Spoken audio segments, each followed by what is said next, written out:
ਗੌਤਮੀ ਨਾਮ ਦੀ ਇੱਕ ਭਗਤਣੀ ਹੋਈ ਹੈ ਬੌਧ ਜਗਤ ਦੇ ਵਿੱਚ।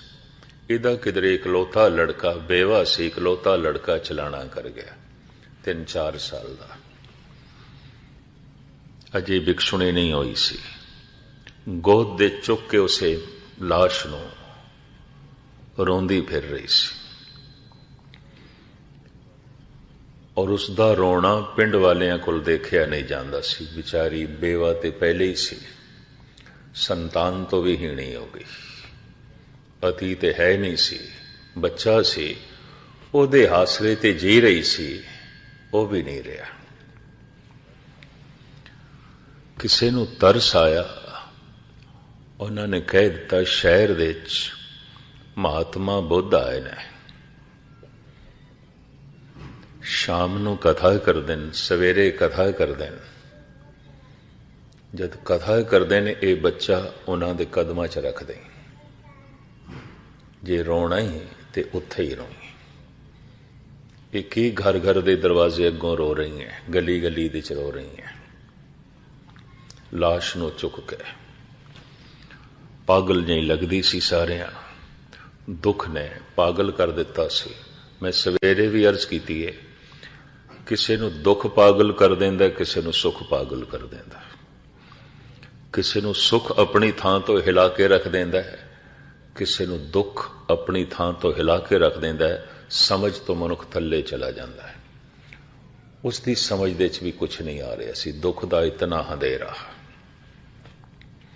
ਦੁੱਖ ਦਾ ਇਤਨਾ ਅੰਧਕਾਰ, ਕੁਛ ਵੀ ਨਹੀਂ ਦਿਖਾਈ ਦੇ ਰਿਹਾ ਸੀ। ਜ਼ਾਰੋ ਜ਼ਾਰ ਰੋ ਰਹੀ ਸੀ, ਬਸ ਰੋਣ ਤੋਂ ਬਿਨਾਂ ਹੋਰ ਕੁਛ ਵੀ ਨਹੀਂ ਸੀ। ਤੋ ਤਰਸ ਆਇਆ ਕਿਸੇ ਨੂੰ ਉਸ ਦੀ ਹਾਲਤ ਤੇ। ਜਾ ਤੋਂ ਪਿੰਡ ਦੇ ਵਿੱਚ ਆਏ ਹੋਏ ਨੇ, ਸਵੇਰੇ ਸ਼ਾਮ ਉਹ ਪ੍ਰਮਾਤਮਾ ਦੀ ਗੱਲ ਕਰਦੇ ਨੇ। ਤੂੰ ਰੋਣਾ ਹੀ ਹੈ, ਚੀਖਣਾ ਹੀ ਹੈ, ਉੱਥੇ ਚੀਖ। ਕਹਿੰਦੇ ਨੇ ਇਹ ਗੱਲ ਸੁਣ ਕੇ ਬੱਜੀ ਉਸ ਥਾਂ ਤੇ ਜਿੱਥੇ ਮਹਾਤਮਾ ਬੁੱਧ ਸਨ, ਬੱਚੇ ਨੂੰ ਅੱਗੇ ਰੱਖ ਕੇ ਰੋਂਦੀ ਹੋਈ ਤੇ ਗਈ। ਰੋਣਾ ਹੋਰ ਵੱਧ ਗਿਆ ਔਰ ਇੱਕੋ ਹੀ ਸੁਰ ਨਾਲ ਆਖੀ ਜਾਏ, ਤੁਸੀਂ ਮੇਰਾ ਸਹਾਰਾ ਹੋ, ਇਸ ਨੂੰ ਜਵਾਓ, ਮੈਂ ਇਸ ਤੋਂ ਬਿਨਾਂ ਨਹੀਂ ਜੀ ਸਕਦੀ। ਮੇਰਾ ਕੋਈ ਸਹਾਰਾ ਨਹੀਂ, ਮੇਰਾ ਕੋਈ ਆਸਰਾ ਨਹੀਂ। ਕਹਿੰਦੇ ਨੇ ਬਹੁਤ ਸੁਖਿਆਰੇ ਤੇ ਬਹੁਤ ਦੁਖਿਆਰੇ ਦੇ ਉੱਤੇ ਗਿਆਨ ਦਾ ਵੀ ਅਸਰ ਨਹੀਂ ਆਉਂਦਾ, ਕਤਈ ਨਹੀਂ ਆਉਂਦਾ। ਐਸੀ ਹਾਲਤ ਮਹਾਭਾਰਤ ਦੇ ਸਮੇਂ ਵੀ ਹੋਈ ਸੀ। ਚੱਕਰਵਿਊਹ ਦੇ 'ਚ ਫਸ ਕੇ ਜਦ ਧੋਖੇ ਨਾਲ ਅਭਿਮਨੂ ਨੂੰ ਮਾਰ ਦਿੱਤਾ ਗਿਆ, ਲਾਸ਼ ਚੁੱਕ ਕੇ ਅਰਜਨ ਕ੍ਰਿਸ਼ਨ ਦੇ ਕੋਲ ਲੈ ਗਿਆ। ਆਖਿਆ ਇਸ ਨੂੰ ਜਵਾਓ, ਇਸ ਤੋਂ ਬਿਨਾਂ ਮੈਂ ਨਹੀਂ ਜੀ ਸਕਦਾ। ਅਰਜਨ ਦਾ ਲੜਕਾ, ਮੈਂ ਨਹੀਂ ਜੀ ਸਕਦਾ। ਇਹ ਮੇਰਾ ਬੱਚਾ ਬਹੁਤ ਸਿਆਣਾ, ਇਹ ਮੇਰੀ ਜ਼ਿੰਦਗੀ ਦਾ ਸਹਾਰਾ ਸੀ, ਇਹ ਮੇਰਾ ਭਵਿੱਖ ਸੀ, ਮੇਰਾ ਤੇ ਸਭ ਕੁਝ ਅੰਧੇਰਾ ਹੋ ਗਿਆ, ਇਸ ਨੂੰ ਜਿਵਾਓ। ਕ੍ਰਿਸ਼ਨ ਨੇ ਸੋਚਿਆ ਇਤਨਾ ਦੁਖੀ ਗਿਆਨ ਤੋਂ ਪ੍ਰਭਾਵਿਤ ਨਹੀਂ ਹੋਣ ਲੱਗਾ। ਦੁਖੀ ਹਿਰਦਾ ਗਿਆਨ ਤੋਂ ਪ੍ਰਭਾਵਿਤ ਨਹੀਂ ਹੁੰਦਾ, ਸੁਖੀ ਹਿਰਦਾ ਗਿਆਨ ਤੋਂ ਪ੍ਰਭਾਵਿਤ ਨਹੀਂ ਹੁੰਦਾ। ਮੱਧ ਦੀ ਅਵਸਥਾ ਚਾਹੀਏ। ਜਿਵੇਂ ਸਿਤਾਰ ਦੀਆਂ ਤਾਰਾਂ ਨੂੰ ਬਹੁਤ ਕੱਸ ਦੇਈਏ, ਇਤਨੀ ਉੱਚੀਆਂ ਹੋ ਜਾਏਗੀ, ਸੁਰ ਗਾਣਾ ਔਖਾ ਹੋ ਜਾਏਗਾ। ਬਿਲਕੁਲ ਢਿੱਲੀਆਂ ਕਰ ਦਈਏ, ਨਗਮਾ ਨਿਕਲੇਗਾ ਨਹੀਂ, ਸੰਗੀਤ ਨਿਕਲੇਗਾ ਨਹੀਂ। ਤਾਰਾਂ ਬਹੁਤ ਕਸੀਆਂ ਹੋਈਆਂ ਨਾ ਹੋਣ, ਬਹੁਤ ਢੇਡੀਆਂ ਵੀ ਨਾ ਹੋਣ। ਜੀਵਨ ਦੀਆਂ ਤਾਰਾਂ ਕਿਸੇ ਦੀਆਂ ਤੇ ਬਹੁਤ ਕਸੀਆਂ ਹੋਈਆਂ ਨੇ, ਬਹੁਤ ਕਸੀਆਂ ਹੋਈਆਂ। ਇਤਨੇ ਸੁਖਿਆਰੇ ਤੇ ਸੁਖ ਨੇ ਇਤਨਾ ਬੇਹੋਸ਼ ਕੀਤਾ ਹੈ। ਹੁਣ ਪ੍ਰਭੂ ਦਾ ਸੰਗੀਤ ਨਿਕਲ ਸਕੇ, ਔਖੀ ਖੇਡ ਹੋ ਗਈ। ਤੇ ਕਿਸੇ ਦੀਆਂ ਤਾਰਾਂ ਬਿਲਕੁਲ ਢਿੱਲੀਆਂ ਨੇ, ਬਿਲਕੁਲ ਢਿੱਲੀਆਂ। ਜੀਵਨ ਦਾ ਕੋਈ ਸਾਜ਼ੋ ਸਮਾਨ ਨਹੀਂ। ਦੁੱਖ ਨਗਮਾ ਹੀਣ ਕਰ ਦਿੱਤਾ ਕਿਸੇ ਨੂੰ ਦੁੱਖ ਨੇ, ਸੰਗੀਤਹੀਣ ਕਰ ਦਿੱਤਾ ਹੈ, ਕਿਸੇ ਨੂੰ ਸੁੱਖ ਨਹੀਂ। ਜੀਵਨ ਦੀ ਰਵਾਬ ਨਹੀਂ ਵੱਜਦੀ ਕਿਸੇ ਦੀ ਸੁੱਖ ਕਰਕੇ, ਕਿਸੇ ਦੀ ਦੁੱਖ ਕਰਕੇ।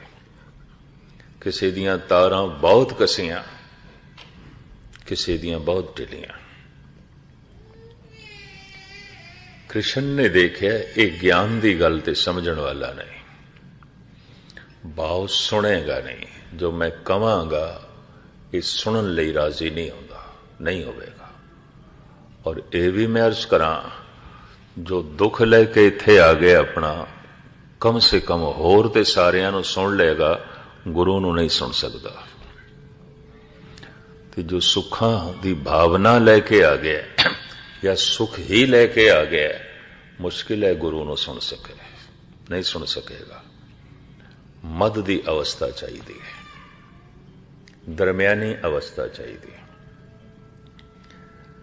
ਕ੍ਰਿਸ਼ਨ ਦੇ ਹੱਥ ਦੇ ਇੱਕ ਸੋਨੇ ਦਾ ਕਰਮੰਡਲ ਸੀ ਦਿੱਤਾ, ਅਰਜਨ ਨੂੰ ਆਖਿਆ ਸਾਹਮਣੇ ਸਰੋਵਰ ਤੋਂ ਭਰ ਲਿਆ।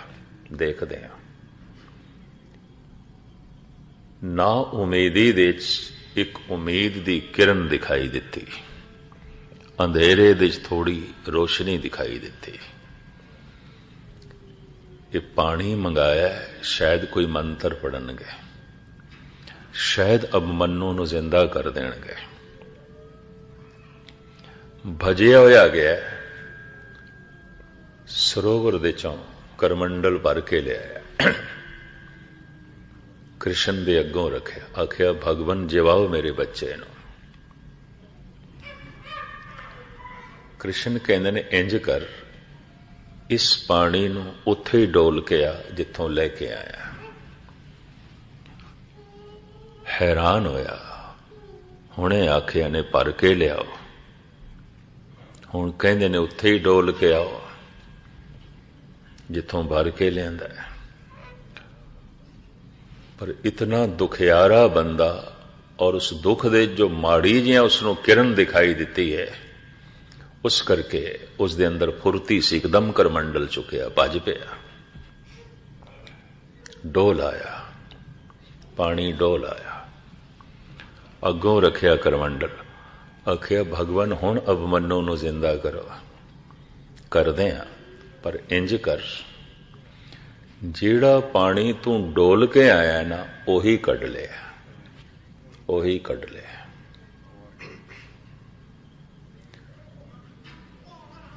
ਜਿਹੜਾ ਪਾਣੀ ਤੂੰ ਡੋਲ ਕੇ ਆਇਆ ਨਾ ਸਰੋਵਰ ਦੇ ਵਿੱਚ, ਉਹੀ ਕੱਢ ਕੇ ਆ, ਦੂਸਰਾ ਨਹੀਂ ਚਾਹੀਦਾ ਮੈਨੂੰ। ਅਰਜਨ ਕਹਿਣ ਲੱਗਾ ਮੇਰੇ ਨਾਲ ਮਜ਼ਾਕ, ਐਸੇ ਸਮੇਂ ਉਹ ਪਾਣੀ ਮੈਂ ਕਿਸ ਤਰ੍ਹਾਂ ਕੱਢ ਕੇ ਲਿਆ ਸਕਦਾ।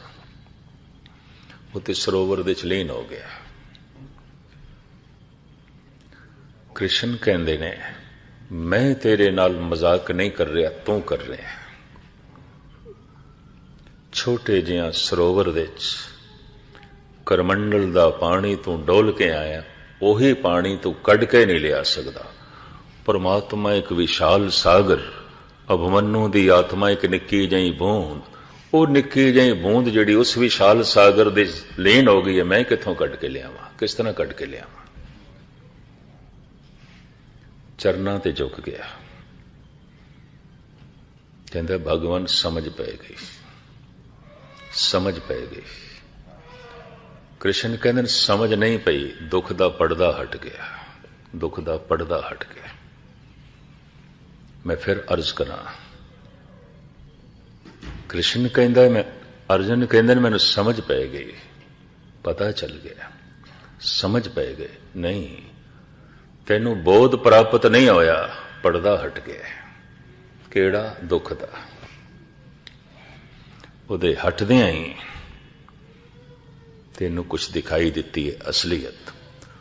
ਦੁੱਖ ਇੱਕ ਐਸਾ ਪਰਦਾ ਹੈ, ਕੁਛ ਵੀ ਨਹੀਂ ਦਿਖਾਈ ਦਿੰਦਾ, ਅੱਖਾਂ ਨੂੰ ਅੰਧਾ ਕਰ ਦਿੰਦਾ ਹੈ। ਔਰ ਸੁੱਖ ਵੀ ਇੱਕ ਐਸਾ ਪਰਦਾ ਹੈ, ਅੰਧਾ ਕਰ ਦਿੰਦਾ ਹੈ, ਕੁਛ ਵੀ ਨਹੀਂ ਦਿਖਾਈ ਦਿੰਦਾ।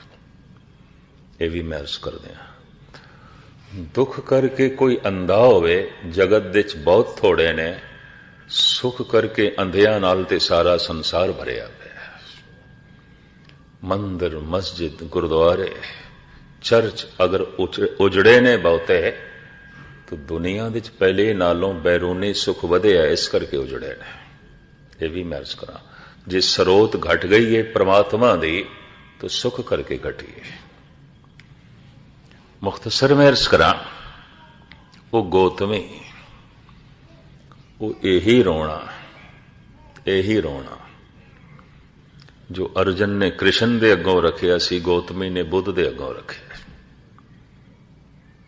यही मेरा बच्चा जिंदगी का सहारा है, मेरे जीवन का सहारा है, मैं इस तो बिना नहीं जी सकती। रोई जाए रोई जाए रोई जाए। महात्मा बुद्ध कहते ने, गौतमी एक काम जे तू कर सके तेरे बच्चे नू जिवा देंदे आ, जिवा देंदे आ। एक काम कर, एक मुठ चावलों दी उस घरों मंग के लिया जिस घर दे कदी कोई अर्थी ना उठी होवे, मंग के लिया, मैं तेरे बच्चे नू जिवा देंगा। दुखां दी मारी उन्होंने समझ ते आई ना, भज पई, कहंदी हुणे लियाई, हुणे लियाई। पहले बूए ते दस्तक दिती, रोंदी हुई नूं देख के घर वालियां नूं पहले ही तरस सी। बुद्ध ने यह आख्या, एक चावल दी मुठ उस घरों मंग के लिया जिथों कोई अर्थी ना उठी हो। घर वाला कहन लगा, इथों तो मेरे प्यो की अर्थी उठी सी, मैं अपने कंधियां ते लै गया सी, मेरी मां की अर्थी उठी सी, और मैनू होश है मेरी दादी की अर्थी उठी सी। इस तरह पता नहीं कितने की अर्थी उठी होगी। चावल ले जाने ने ते भावें मणा के हिसाब नाल लै जा, साडे कोल बहुत ने, पर यह जिहड़ी शर्त है अर्थी ना उठी होवे, अर्थी ते उठियां ने। दूजे घर च गई, थोड़े घर तो कोई अर्थी ना उठी होवे, मैनू एक मुठ चावलों दी दिओ। दूजे घर वाले भी कहते हैं, जितने ले जाने ले जा, कोई चावलों की कमी नहीं, अर्थियां ते उठियां ने। तीसरे च गई, चौथे च गई, इतिहास कहता है पंजवें च गई ते दुख दा पड़दा हट गया। कहता है हर घर चो अर्थी उठी है। ये हर घर घर नहीं है, ये सब मुसाफिर खाने ने, 4 दिन लई लोकी बैठे ने, ये कोई घर थोड़ी है। जिसनों असीं घर कहते हैं, घर नहीं है, मुसाफिर खाना है। गौतमी आई बदल के महात्मा बुद्ध दे कोल। महात्मा बुद्ध कहते ले आई चावल, हाँ ले